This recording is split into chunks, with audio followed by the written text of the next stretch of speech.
Have you ever heard of the man who wants to create a new country in Africa? What is his name and what is his cause? He is a British Nigerian political activist who believes that the Igbo people of eastern Nigeria deserve their independent state called Biafra. But his dream is not shared by the Nigerian government, which considers him a rebel and a traitor. He has faced arrest, imprisonment, exile, and even war. He has sacrificed his freedom, his family, and his life for his cause. He is Nnamdi Okwu Kanu, the leader of the indigenous people of Biafra. In 2009, he founded Radio Biafra, a radio station he used to spread his message to millions of listeners. But in 2015, he was arrested by the Nigerian authorities on charges of treason, terrorism, and illegal broadcasting. He was detained for more than a year, despite various court orders that ruled for his release. He became a symbol of resistance and a hero for many of his supporters, who staged massive protests and rallies across the eastern region and abroad,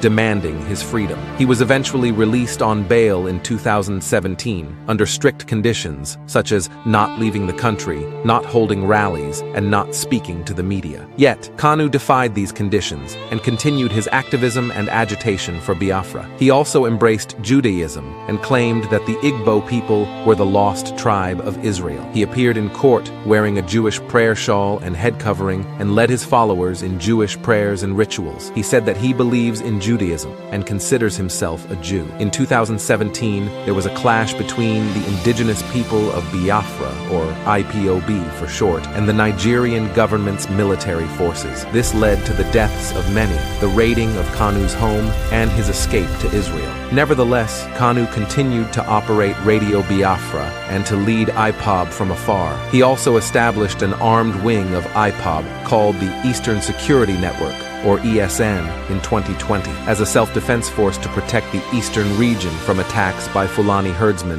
bandits, and kidnappers. In June 2021, Kanu was re-arrested by Interpol and extradited to Nigeria, where he is facing trial for treason and other charges. His arrest has sparked outrage and condemnation from his supporters and sympathizers, who have called for his immediate and unconditional release. They have also vowed to continue the struggle for Biafra and to resist any attempt to silence or intimidate them. Kanu is a controversial and divisive figure in Nigeria. To some, he is a freedom fighter, a visionary, and a messiah. To others, he is a rebel, a traitor, and a troublemaker. But one thing is certain: he is a man who has dedicated his life to a cause that he believes in, and who has inspired millions of people to join him in his quest for a new country in Africa. He is Nnamdi Okwu Kanu, the leader of the indigenous people of Biafra.